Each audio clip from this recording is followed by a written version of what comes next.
यति नरसिंहानंद ने अलीगढ़ में दिया फिर विवादित बयान, कहा मदरसों और एएमयू को बम से उड़ा देना चाहिए। अलीगढ़ में रविवार को भागवत महापूर्ण कथा के समापन पर औरंगाबाद स्थित सनातन सभागार में मंडलेश्वर स्वामी यति नरसिंहानंद महाराज पहुंचे। इस दौरान उन्होंने हिंदू धर्म की रक्षा करने का प्रण लिया। उन्होंने राहुल गांधी की भारत जोड़ो यात्रा पर तंज कसते हुए कहा कि यह यात्रा एक मजाक है। राहुल गांधी जहादियों के साथ हैं। वह उत्तर प्रदेश से जीत नहीं सके और केरल में जाकर वायनाड से चुनाव लड़ा। उन्होंने कहा कि भारत जोड़ने के लिए उनके पास एक अहम मौका था, लेकिन गांधी परिवार ने पूरे देश को बर्बाद कर दिया है। अगर वह भारत जोड़ना चाहते हैं तो पाकिस्तान और बांग्लादेश में जाएं, जिसे महात्मा गांधी ने बनाया था।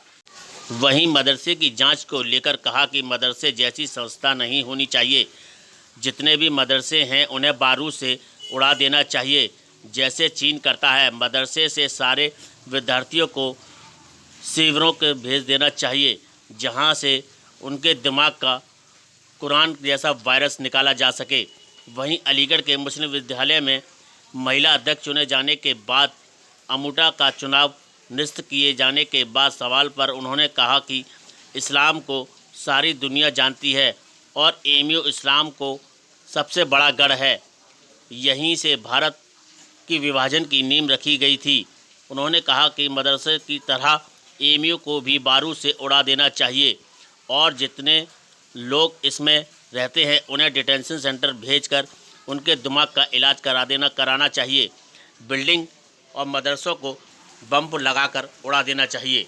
यह बिल्कुल नहीं होने चाहिए। यहाँ आतंकवादी पनपते हैं। अलीगढ़ से सयाजी सिद्दीकी की खास रिपोर्ट। निकाल रहे हैं, क्या कहेंगे उनके बारे में? ये एक मजाक है। राहुल गांधी जो जिहादियों के खुल के साथी हैं, जो उत्तर प्रदेश में जीत नहीं सके, जाके केरल में जाके जिन्होंने वायनाड से चुनाव लड़ा, अब वो भारत को जोड़ना चाहते हैं। एक बार उनके पास ऐतिहासिक मौका था, लेकिन उन्होंने इस देश को बिल्कुल बर्बाद कर दिया। पूरे गांधी परिवार ने इस देश को बिल्कुल बर्बाद कर दिया। अब वो काहे का भारत जोड़ना चाहते हैं। अगर वो भारत जोड़ना चाहते तो पाकिस्तान और बांग्लादेश में जाएं, जिसे महात्मा गांधी ने बनवाया था। पहले वो उन्हें जोड़ दें, उसके बाद फिर हम भी उनके साथ जुड़ जाएंगे। नीतीश कुमार राजनीति पता क्या है, राजनीति बिल्कुल एक मजाक बन के रह गया है। नीतीश कुमार जो है बिना बीजेपी की बैसाखी के मुख्यमंत्री नहीं बन पाया, बिना किसी की बैसाखी के मुख्यमंत्री नहीं बन पाए, तो मतलब कैसे प्रधानमंत्री बने? ये लोग सोच कैसे लेते हैं? असल में ये नेताओं की सोच विकलांग हो चुकी है। उनके मन में कोई भी त्याग की भावना नहीं है, केवल खींचने की भावना है। वो जन सेवा के लिए कोई पद नहीं चाहते, बल्कि अपनी सेवा जनता से करवा सके, इसके लिए पदलोलुपता उनके अंदर है। तो ये मेरे लिए तो एक मजाक है, मैं तो इसे मजाक मानता हूँ। लंपी बीमारी जो है, गौ माता मर रही है, लेकिन कोई सरकार का ये बहुत ही दुखद विषय है। ये बहुत ही दुखद विषय है, क्योंकि गाय की कोई वोट नहीं है।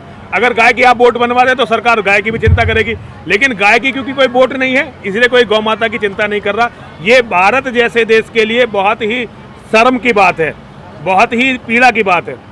बाहर से पीएम साहब जो है चीता मंगा रहे हैं, लेकिन गायों की कोई फिक्र नहीं। देखिए, ये तो आपको पीएम साहब से पूछना चाहिए, इसे मैं तो बताने के लायक नहीं हूँ। लेकिन देश का दुर्भाग्य है कि गौ माता के लिए कुछ भी इस देश में नहीं होता, बल्कि गौ मार के खाई जाती है। ये हम सब के लिए बहुत ही पीड़ा का विषय है। जितेंद्र नारायण सिंह ने कहा है कि हिंदू धर्म में आने के बाद उनको वो सम्मान नहीं मिला। देखिए, ये भी बात उन्हीं से पूछनी चाहिए। हम तो उनको पूरा सम्मान देते हैं, हम उन्हें अपना भाई मानते हैं, हमारे परिवार का नाम उनके साथ जुड़ा हुआ है, हम तो हर तरह से उनके साथ हैं। लेकिन हो सकता है कि उन्हें ये कम लगता हो, वो ज़्यादा चाहते हो, तो ये वो जाने। हम उनका पूरा सम्मान करते हैं। जो भी वो हमसे कहेंगे हम उसके लिए हमेशा पूरा करेंगे।